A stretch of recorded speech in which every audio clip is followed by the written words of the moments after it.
Looking for all the latest tips, tricks, updates of what's going on in the recruiting industry, check out the Digital Recruiter Sunday night newsletter. I am not here to blow up your inbox. I don't have enough time to create an email every single day. I once a week send you impactful, a big thing that I've learned this week or realized from working with hundreds of recruiters, owning an agency myself. I'm in the trenches every day like you are, and I'm sharing everything that I'm seeing every Sunday, from content, from automation, from how to get better clients, how to find candidates quicker, how to grow your team, how to hire people, everything in between. The link is in the comments. Sign up today, or you can go to my LinkedIn profile, Clark Wilcox. It's the first link on my featured section. You can sign up there. It's all free. So you get all the tips, everything that you need, free in your inbox every Sunday night. Sign up today.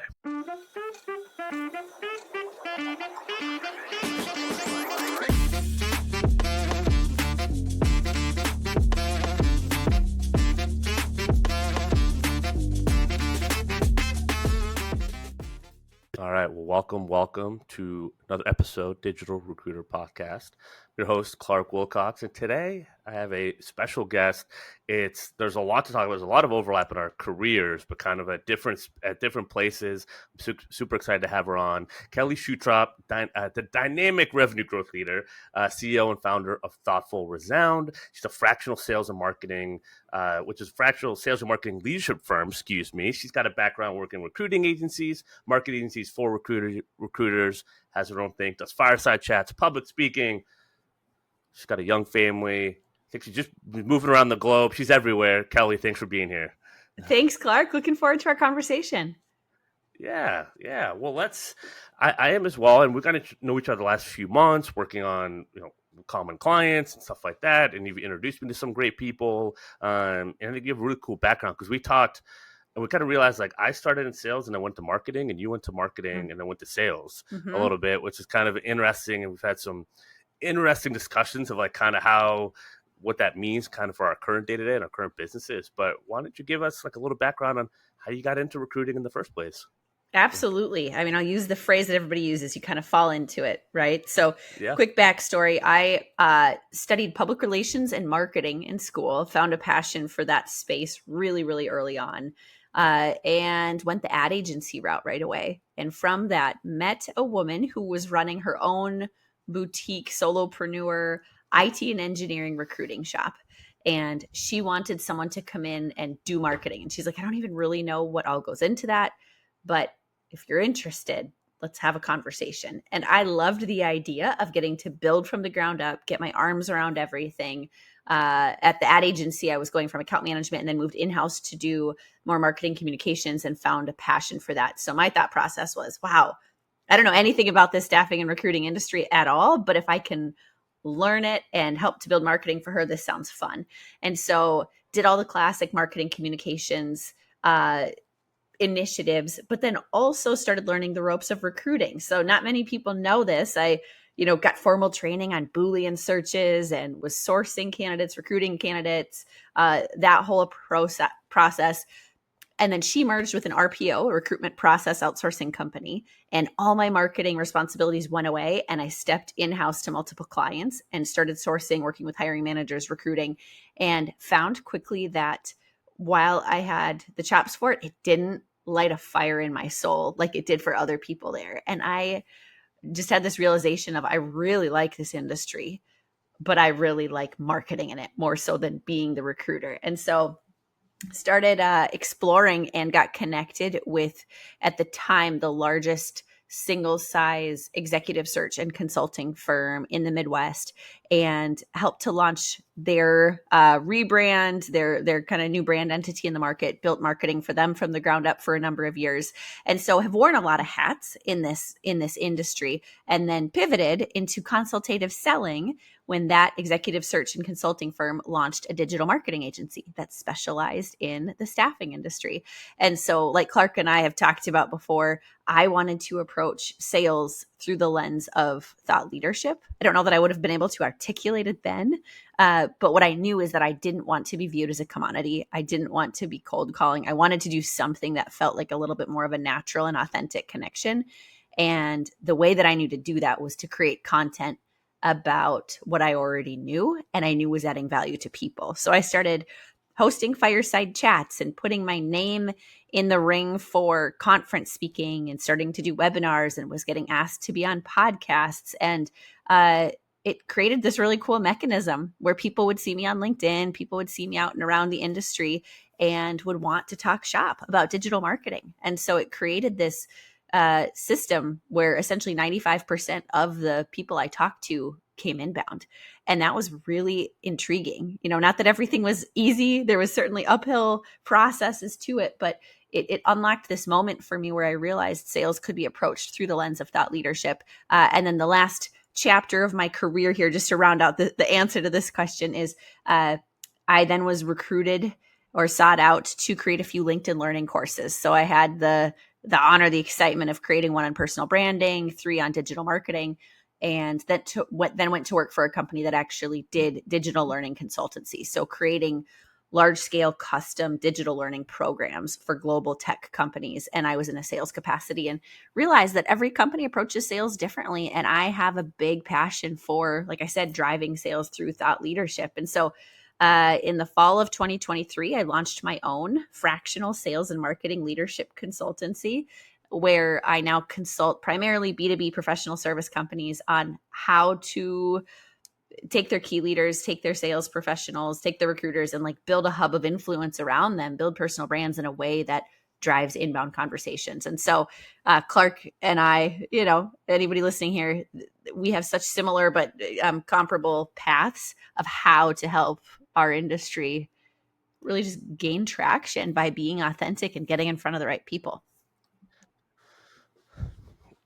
It's as soon as like listeners hear this, I've listened for a while. They're like, okay, yeah, there's like a ton of like overlap, like the way we think about things is the same thing. Like I talk about not really wanting to make a cold call, not because I'm against them or I don't think they can work. It was just kind of the ROI on my time. Right. And kind of the conversations and I think the way you're looking to spend the day to day. But it takes some work right on the front end and figuring that out. And, I think sometimes there's I would say, misconception that it takes too long to potentially get what you want and get clients from inbound traction, from content marketing, from marketing in general. Like, what have you seen be effective, right? Like, what is effective marketing? Because there's a lot of ineffective marketing, but like, what's like effective marketing, or how did you kind of figure out like what worked? Yeah, absolutely. So when I think about marketing, I put it into 2 different camps. One is marketing that the company does, and then one is marketing, or whatever you want to call it, expert visibility that you do as an Yeah. individual. If you're in a revenue generating role, or if you're the face of a company and you're trying to build that brand credibility. So we'll kind of tuck aside the marketing for companies for a second, right? I think our industry knows generally like what the good table stakes are to be doing there. There's nuances we could talk about hosting your own conferences or awards or things like that build credibility. But on the individual revenue generator side, it's fascinating because I've found that most people in our industry have a really good set of knowledge. And when they get in front of a prospect, it's not that challenging of a conversation, right? Like they get the at bat, they get the opportunity to work the search, they get the opportunity to deepen the conversation. They're really just looking for more at bats. And so I think it's really important for folks listening to think about, if you're in a conversation, what types of aha moments are you revealing to the people you're talking to, where they're like, oh my gosh, I haven't thought about it that way. Or like, yes, I keep hearing that I need to do that more, or whatever that might be. And like, if you can pivot that into content that you're creating and have that be a part of your outbound message, but even more importantly, have it live on your LinkedIn, live it, breathe it, share it, right? Like add value to your audience, because then when you do reach out in a prospecting capacity, or when someone does get a referral to you, or they just come upon you on LinkedIn, they're going to feel like they already know you. I mean, Clark and I have talked at length about how we have this happen, and it's a blessing. It's really fun for people to reach out that you don't even know have known who you are on LinkedIn. And I'm sure we've all had people like that too, where you've been following somebody on LinkedIn and you're like, I feel like I know them. They don't know me, but I feel like I know them. So I would say one of the ways to make it easier is identify the topics that that you can share. Like, what are common questions that come up with your prospects that you're continuously answering that to you are like the back of your hand, but to them, help them progress, whether they use you or not. Because if you can become that source of trust and influence and knowledge when they do have a need for what you offer, you're going to be the one they talk to. Yeah, I couldn't agree more. What are some of the topics that you're seeing in 2025 that like recruiters, agencies are talking about, like that they should be talking about in terms of if they're looking for more? I mean, let's just say start with clients, right? You could talk about candidates as well, but for clients. Yeah. It's really interesting. Our industry has gone through a wacky last couple of years. Last year in general was not strong for the staffing industry, and this year is posing to be significantly better, which is exciting, I'm sure, to everybody listening here.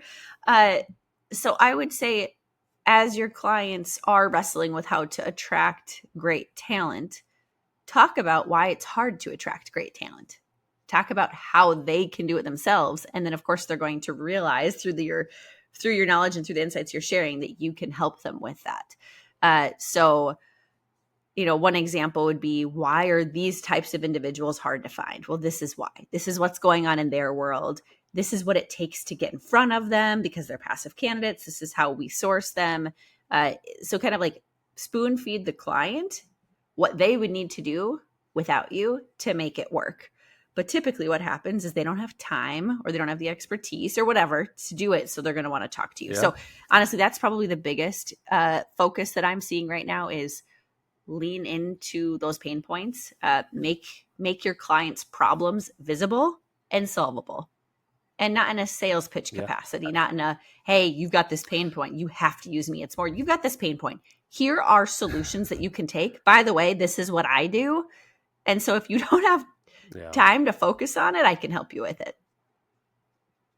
Yeah, it's the not having a call to action on every post is really important. And I've had to I typically have to correct that because you get a lot of recruiters and owners that are just like in sell, got to pitch, pitch. And it's the selling without selling approach. Yes. And you're spot on. Like just have the patience to let it breathe and to just give the value and give the insight and demonstrate the knowledge and the expertise.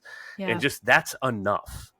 Like, right. That is enough with the leads, to the point where I looked at my stuff. I was like, I have almost like no call to actions anymore. Like I gotta actually like do a couple more, because I was like skewing too much. Like there is some harmony you got to find there, right? But I think you could always err on the side of at least people are gonna ask like, hey, that's a great post. Like potentially, could you help me?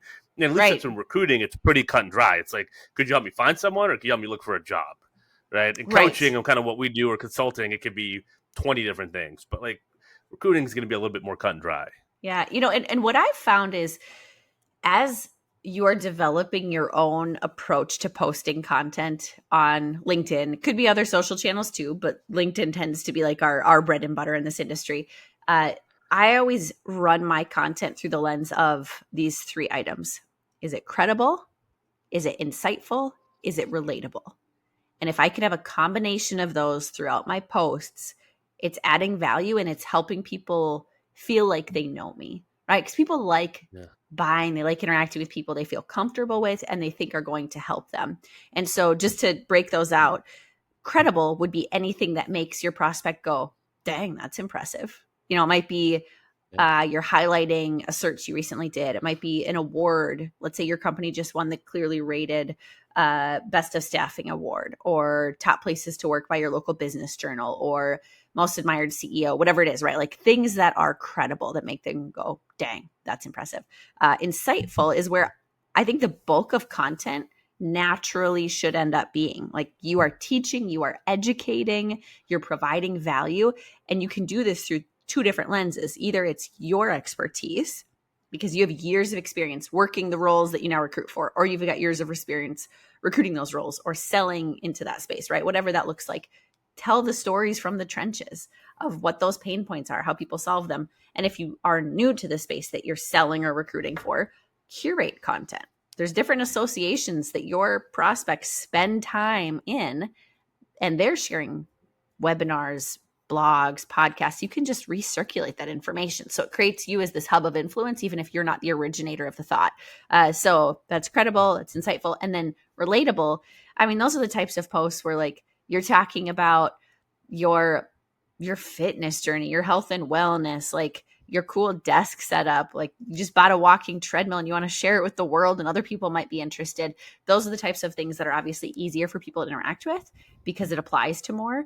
And I find that if I post too many relatable posts in a row, I start to feel awkward inside. Like, okay, I'm not really adding value. Or if I do too many credible, I don't want it to come off like, okay, she's just telling us all the cool things she's doing. I don't know that you can ever have too many insightful. And Clark, you lean really heavily into that of just insights you're learning and insights to gain people. So for everybody here following Clark, you probably see a lot of those. And that's a really cool approach. So that's what I recommend as people are starting to navigate what to post, how to post, even if it's once a week, to do a rotation of those. Yeah.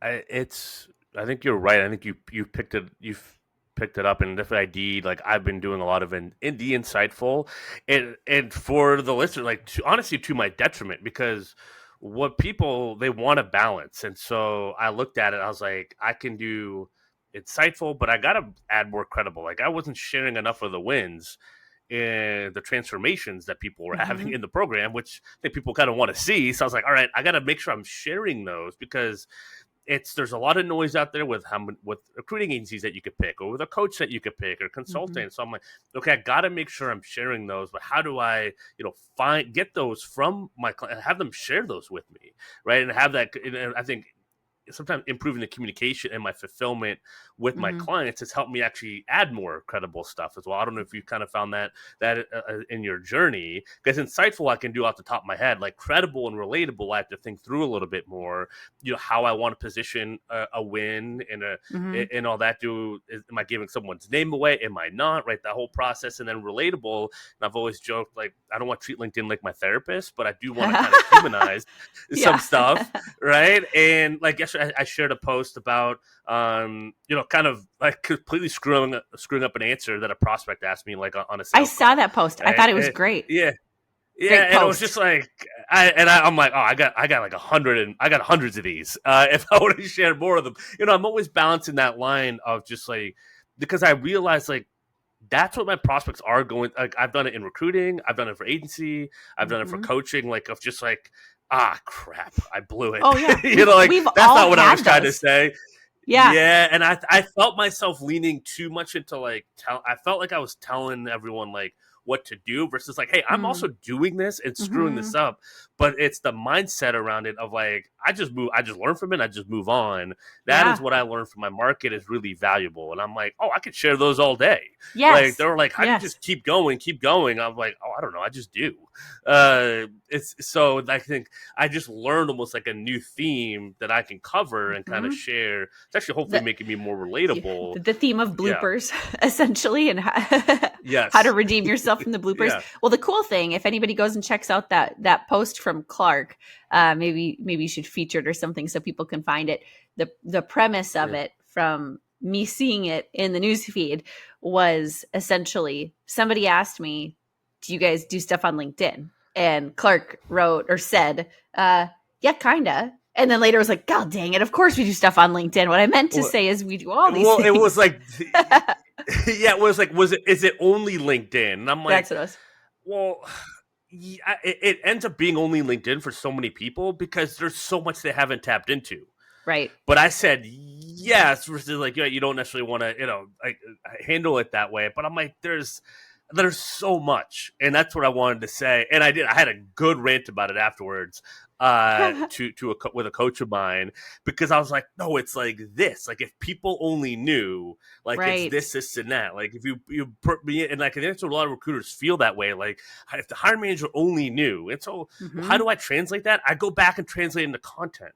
I go say what I want to say. Okay, maybe I screwed up one call, but I can get thousands of people to see, that's exactly what it is. And I demonstrated the value of what we actually do at the same time. Well, and that's what I loved about that post is you then wrote out, this is the answer that I meant to say. And now everybody seeing that post can benefit from it. So if recruiters and salespeople can take that mindset and be like, I got to ask this question and this is how I fumbled it, but this is actually the answer. You're right. It's going to get in front of a larger audience. It's going to help others. Yeah. Yeah, Right, the relatability. I found that fixing misconceptions adds to relatability. I would say I'll mm, put it that way. And for mhm. recruiters, it's like hiring managers and candidates. Like, what do they like kind of get wrong or assume incorrectly? And Yes. how can you set the record straight? Yeah.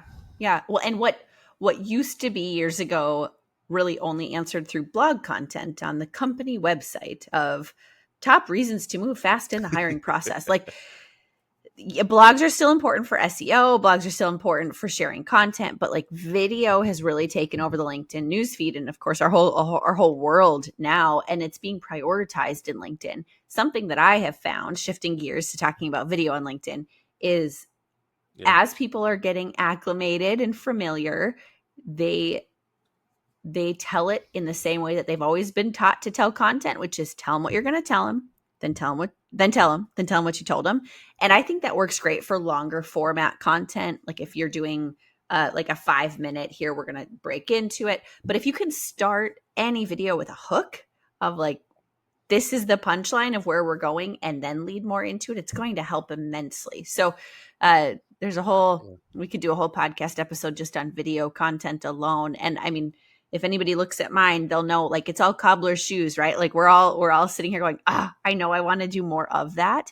But I will say what I'm seeing work really well in our staffing executive search industry is the more you're on camera, the more people get to know literally your face, your voice, how you yeah. interact with the world, how you approach things. It's going to make it feel like they already know you. And that just helps significantly.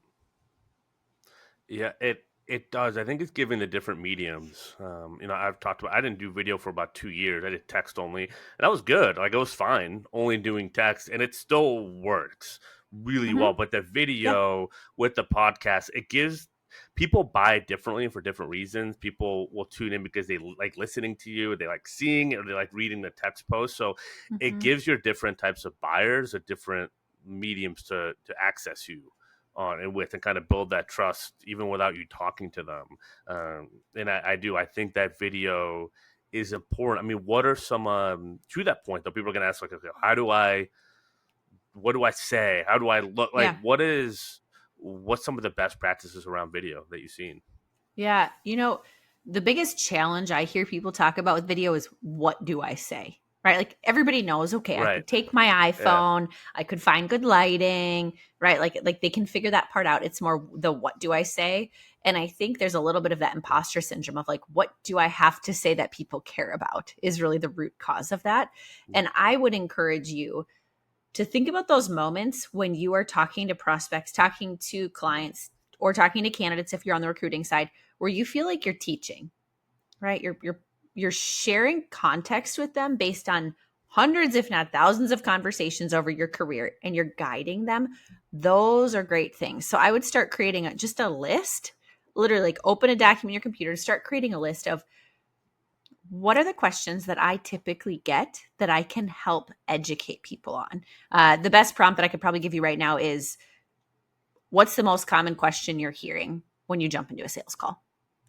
And one of them might be, uh, what candidates are hard to find right now? Like what is the hottest? How are companies approaching hiring these? Whatever that might be, right? What makes you a good partner?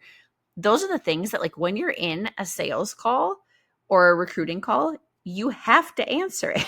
You can't be like, I'm sorry, hold that thought.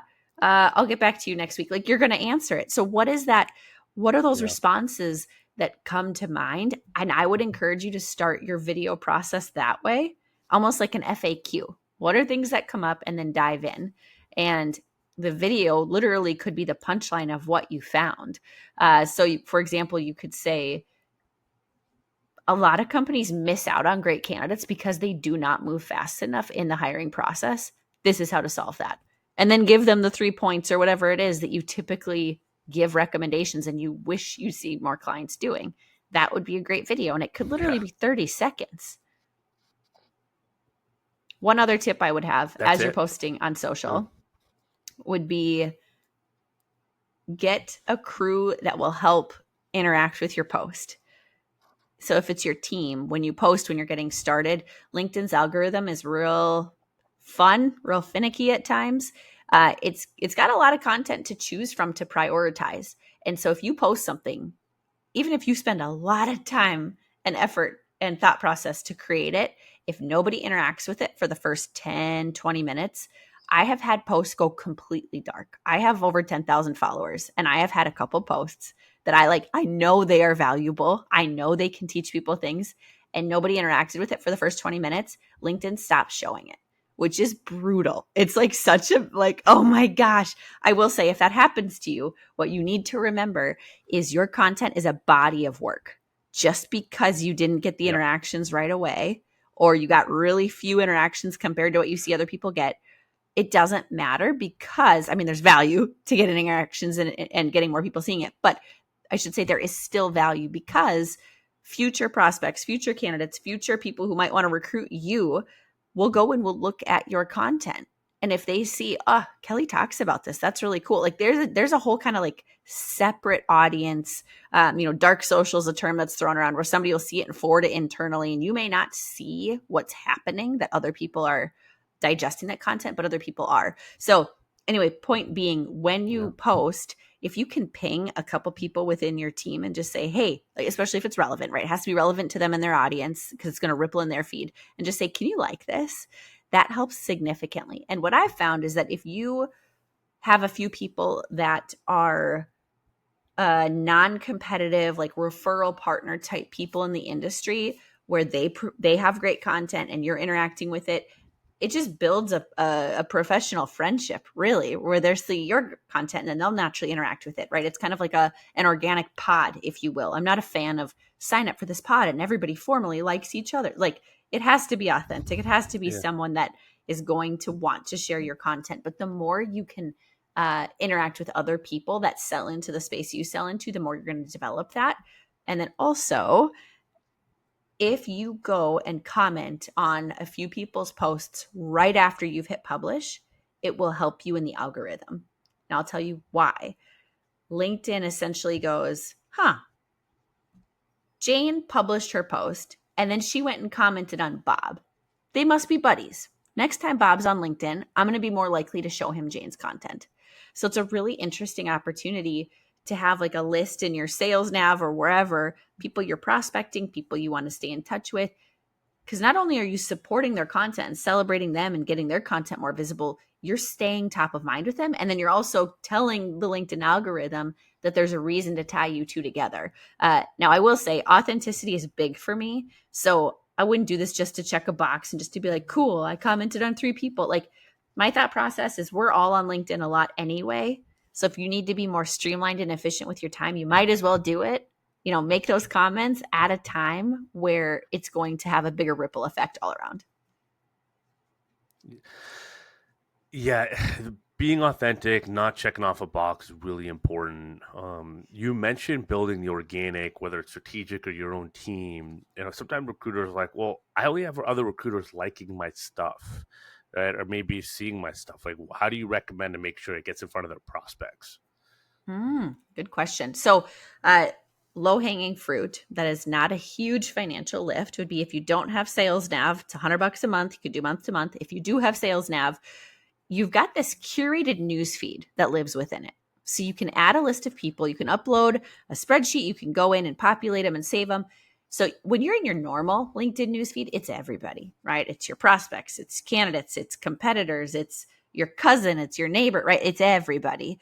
But in Sales Nav, if you create specific lists, it's only the people that you have put in there. And what you can do is bookmark as you're seeing interactions come up there, like posts that they're actually making, and then just set time later to go back and comment on them. So if the question is, how do I get my content to ripple out more? How do I get it to get in front of people that are not just my team, which is also not bad, because if they're connected to the people you want to be connected to, it's showing up there. But if you are actively engaging in conversations with prospects and people you want to be in front of, current clients, things like that, they're going to start seeing more of your content because the algorithm's going to reward it. And I would equate a lot on LinkedIn to a conference and a happy hour. Like, if you're standing in a room and you are in the corner of that happy hour at this conference and you're just talking to yourself, no one's gaining value, right? Like you could be talking to your blue in the face, no one's gaining value. But if you start interjecting It's the yourself, opposite of gaining value. Yeah. opposite. You're Yeah, it's asking a not lot of it questions. Yeah. you're yeah, like like that The doesn't wrong do very questions. much. But it's a lot of work, right? Like you could be like, I prepared this talk, I know all my points, but I'm standing in a corner away from everybody. What good does that do? However, if you're seeing like 5 or 6 groups of people talking at this happy hour, maybe you know them, maybe you don't, maybe you're like, oh, there's a prospect, I would love to go talk to them. You don't walk up and say, hello, I have tried to get a hold of you. Now I would like to comment on your post. We should talk. Like that's obviously not the approach. If you walk up to that conversation, right? I'm trying to draw an equation or a parallel between what we do online and what we do in real life. If you walk up to a group of people in real life and someone is sharing great thoughts and you chime in like, oh my gosh, I totally agree. That's what I've experienced. And then you add some value. That is what we need to be doing more of on LinkedIn, because now that group and everybody that's talking within that group knows who you are, or at least sees you as a familiar face. So if you want to meet them later, if you run into them at a session, they're going to be like, oh yeah, what was your name? Kelly. Oh yeah, that's right. We were chatting over there with Clark. Like that's what you're trying to do on LinkedIn. And that is what I think will create a compounding effect to when you're creating content, when you're prospecting. It's just like get familiar, build relationships, comment in other people's posts.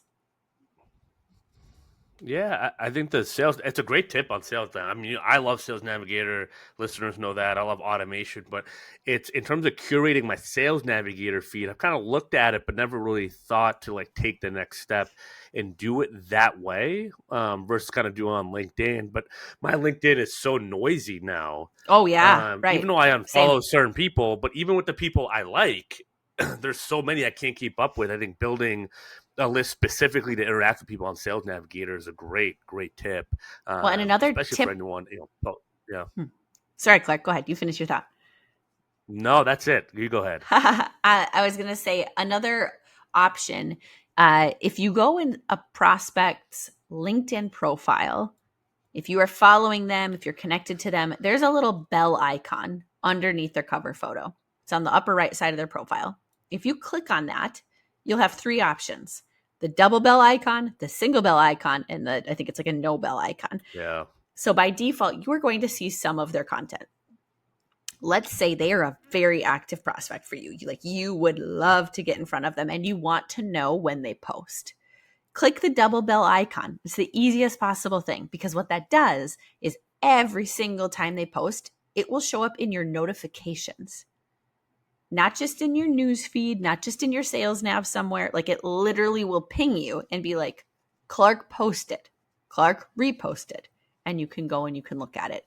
So that's a really good way. It gets busy if you're like, I'm going to do this to all 500 people. Like I would suggest pick half a dozen to a dozen people. You're like, I would really like to work with this person, but I don't know offhand when they're posting. Well, now you can. Now you can know offhand when they're posting. Click the double bell icon to get notified. And I will say the point of that is so that you can add value to their comments, right? Celebrate what they're posting, create some relatability. They're probably sharing knowledge, feeling the same way you are, where they're like, I know I'm supposed to be active on LinkedIn. Is anybody going to like this? Yeah. Is it going to go dark? Like they'll probably be pumped to see your comment. I mean, I remember commenting and interacting, social selling essentially on posts from the CEO of HubSpot when I was selling into that space. And I got real replies back from her in the DMs because she knew my face. And I've done that with multiple big brands, whereas I cannot imagine I would have gotten a reply just cold otherwise. In the And the really DMs. in Yeah. the DMs, yeah. The really interesting thing is some of these prospects, even if they have a ton of followers, even if they're a higher profile, they might only have a couple people commenting and they might just be their internal employees. So even if they don't see it and go, oh, I need to buy from this person, it's still familiar and they probably appreciate it, right? Of like, okay, someone is commenting. This is great. I'm glad somebody's gaining value from what I'm sharing. And then it also creates your name is familiar with their entire audience, because whoever goes and looks at those comments is going to see your name again. Exactly. I couldn't agree. I couldn't agree more with the approach. How does this balance and break through the noise with like all the outbound and the AI and the automation that's going through right now? That's going on right Yeah. now.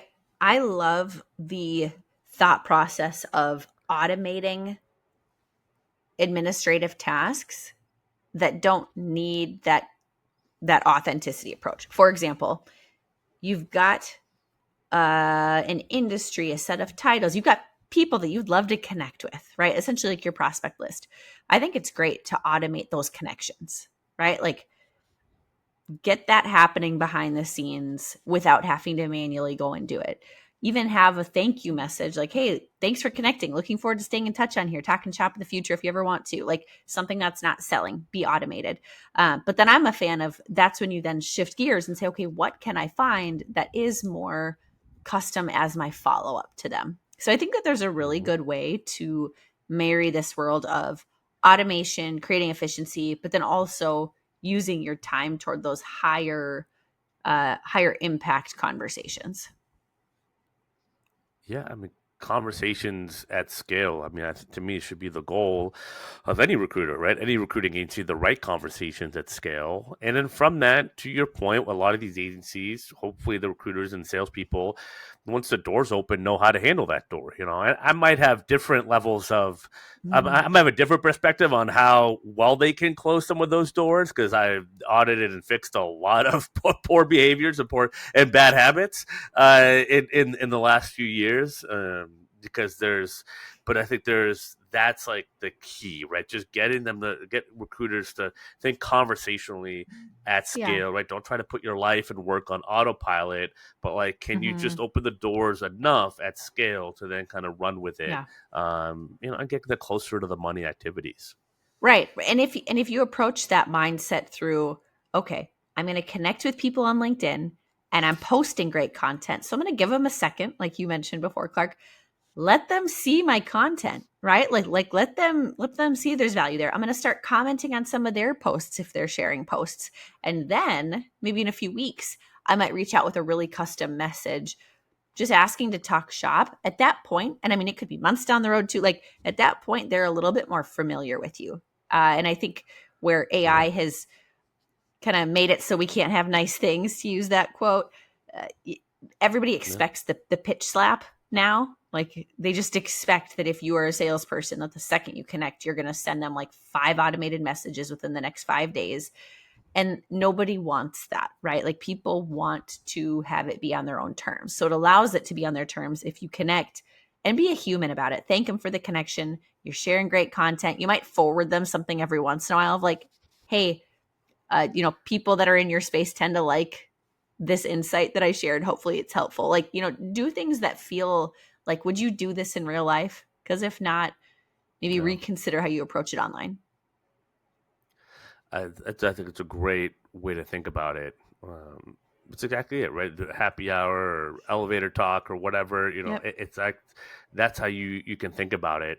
And content automation just allows you to increase the amount of conversations that can happen. And also remember, like, most clients aren't closed on one meeting in recruiting. And typically my best clients took 5-10 meetings and some lunches and to become great clients, because sometimes you get a client off the first meeting, and I hear this all the time with people that get clients with cold email, especially, is we're getting clients, we're not getting the best clients, or it's like onesie twosies. It's like because it's not really built on a strong foundation. You might get a placement, but everything has to go right for them to want to keep, because you haven't built that trust. So it aligns so much better with a traditional sales process for any agency going back decades. It's like just typically how it is, and that's why based. Yeah, it all is relationship based. The best accounts, the biggest accounts are all that. So like you're just expediting the opportunities and the ability to build that relationship quicker, right? So if you look at it as an extension of the sales process versus this whole different thing, I know that's what you're seeing with your clients, and that's what we're seeing too. Yeah, no salesperson or recruiter wants to be told, now you have to do marketing. I remember years ago working with an executive search recruiter, and we were talking all about just the thought leadership stuff he could do. And I remember him saying, do you guys want me to be a marketer or do you want me to be a salesperson? Because I can't be both. And so we needed to find ways that allowed him to do both. And I think this world of posting on LinkedIn and sharing content in a way that's like authentic to you and is educating your prospects it isn't, you now have to be a marketer. It's just an extension of your sales process. It's making you more human, Yeah. and you're educating the buyers so that when they have a need, they know to think of you. But also, there's probably a lot less objections because you've already addressed it in your content. And if they're seeing it over time and you're consistently posting, eventually, if they have a need, you're going to at least be on that short list to have a conversation with. I love it. I love it. Well, I know we got a time crunch today because I know we keep talking, but as we're wrapping up, what's like a piece of advice you have for the listeners, the recruiting listeners in 2025? I would say my top piece of advice is if you are not posting at least once a week authentically on LinkedIn, it's time to start doing that and filter it through the lens of, is this post credible? Does it make people impressed by what I'm doing? Is it insightful? Am I teaching my prospects something? Or is it relatable? Could they see themselves in this scenario that I'm having? And also try to get video in there, even if it's literally like once a month. You're like, all right, I'm going to sit down with my iPhone and I'm going to share for a minute and a half an answer that I typically get in sales conversations, and just share with people what that looks like. Start with the hook if you can. Those are the things that I think are going to make you start to cut through the clutter of this more and more automated world, because people will see you as human and as someone who's adding value to them. It's a great post. If you do that once a week, you're in the top 1% of LinkedIn creators. So It's take crazy. Kelli's advice. If you're listening, that's a crazy number, but it's true. Wow. Super actionable, super great. Kelli, awesome as always. Connect with her on LinkedIn. Check out the website, thoughtfulresound.com. Just follow her, connect with her, engage with her content. It's great to have you on here and Thank you, sharing all your Clark. wisdom and with the audience. Yeah. Fun to talk shop. Happy to connect with anyone there on LinkedIn. All right. Until next time, we'll see y'all.